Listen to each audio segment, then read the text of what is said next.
Hello friends, welcome to Indian English academy channel.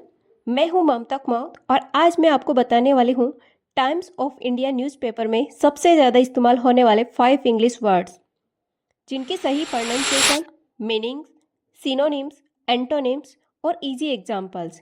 तो चलिए शुरू करते हैं आज का वॉकैब सेशन। तो आज का हमारा फर्स्ट वर्ड है गवर्नमेंट। इसका मीनिंग होता है सरकार। कि जब कोई संगठन देश या राज्य को चलाता है तो उसे हम सरकार कहते हैं। तो ये हमारे पार्ट ऑफ स्पीच में है नाउन यानी कि संज्ञा। इसके सिनोनिम्स होते हैं एडमिनिस्ट्रेशन, रेजिम, अथॉरिटी। यहाँ एडमिनिस्ट्रेशन का मतलब होता है प्रशासन, रेजिम का मतलब होता है शासन और अथॉरिटी का मतलब होता है अधिकार या सत्ता। इसी प्रकार हम एंटोनिम्स देखते हैं एनर्की और केओस। एनर्की का मतलब होता है अराजकता और केओस का मतलब होता है अव्यवस्था। अब एग्जाम्पल से समझते हैं। The government has announced a new health policy. The government has announced a new health policy, यानी कि सरकार ने नई स्वास्थ्य नीति की घोषणा की है। इसी प्रकार अब हमारा नेक्स्ट वर्ड है इशू, यानी कि इसका मतलब होता है मुद्दा या कोई समस्या या जारी करना। अब यहाँ हम इशू का मतलब ठीक से समझें तो इसका मतलब होता है जब किसी न्यूज़ में टेंशन की बात होती है तो उसे हम इशू कहते हैं। अब हम देखते हैं ये हमारे पार्ट ऑफ स्पीच में नाउन है या फिर वर्ब है। इसके सिनोनिम्स होते हैं problem, concern and topic. I think इनके मीनिंग आप जानते होंगे, फिर भी मैं आपको बता देती हूँ। प्रॉब्लम का मतलब होता है समस्या, कंसर्न का मतलब होता है चिंता और टॉपिक का मतलब होता है कोई विषय। एंटोनिम्स इसके होते हैं सॉल्यूशन एंड रिजल्ट। सॉल्यूशन यानी समाधान एंड रिजल्ट का मतलब परिणाम। इसका एग्जाम्पल देख लेते हैं। इसका एग्जाम्पल है this is a environmental issue. यह एक गंभीर पर्यावरणीय मुद्दा है। अब हम आगे बढ़ते हैं हमारे नेक्स्ट वर्ड की ओर, जो कि हमारा नेक्स्ट वर्ड है डेवलपमेंट, यानी कि विकास।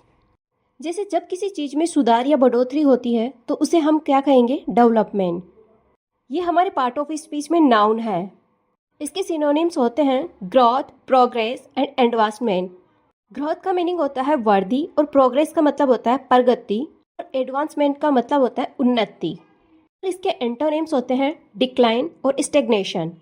डिक्लाइन का मतलब होता है गिरावट और स्टेग्नेशन का मतलब होता है ठहराव। अब एग्जाम्पल से समझते हैं।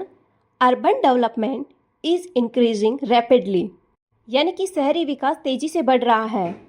जब भी न्यूज़ में तरक्की की बात होती है तो यही सबसे पहले आता है।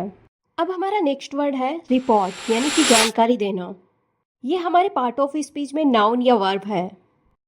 इसके सिनोनिम्स होते हैं आर्टिकल, अकाउंट, स्टेटमेंट। आर्टिकल का मतलब होता है लेख, अकाउंट का मतलब होता है विवरण और स्टेटमेंट का मतलब होता है बयान। इसी प्रकार इसके एंटोनिम्स होते हैं साइलेंस और कंसीलमेंट। साइलेंस का मतलब होता है चुप्पी और कंसीलमेंट का मतलब होता है छुपाना। इसका एग्जाम्पल होता है the report highlights the need for better infrastructure, यानी कि रिपोर्ट में बताया गया है कि बेहतर बुनियादी ढांचे की जरूरत है। आपने यह देखा होगा कि न्यूज़पेपर और टीवी न्यूज़ में यह शब्द रिपोर्ट बहुत बार आता है। अब हमारा आज का लास्ट वर्ड है ऑफिशियल। इसका मतलब होता है आधिकारिक या सरकारी अधिकारी। ये हमारे पार्ट ऑफ स्पीच में एडजेक्टिव या नाउन है। इसके सिनोनिम्स होते हैं फॉर्मल, अथोराइज्ड, एडमिनिस्ट्रेटिव। या फॉर्मल का मतलब होता है औपचारिक, अथोराइज्ड का मतलब होता है आधिकारिक और एडमिनिस्ट्रेटिव का मतलब होता है प्रशासनिक।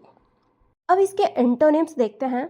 एंटोनिम्स होता है अनऑफिशियल और कैजुअल। ऑफिशियल का मतलब होता है अनौपचारिक और कैजुअल का मतलब होता है सामान्य या अस्थायी।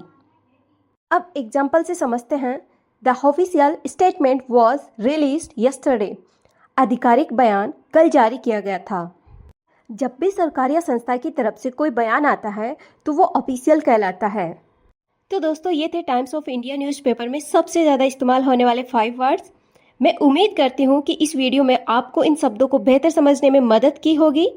अगर आपको ये वीडियो अच्छा लगा हो तो लाइक, शेयर एंड सब्सक्राइब जरूर कीजिए ताकि ऐसे वीडियोज आप तक पहुंचते रहे। हाँ, कमेंट करके जरूर बताइए कि इन 5 में से आपका फेवरेट वर्ड कौन सा था। Thank you.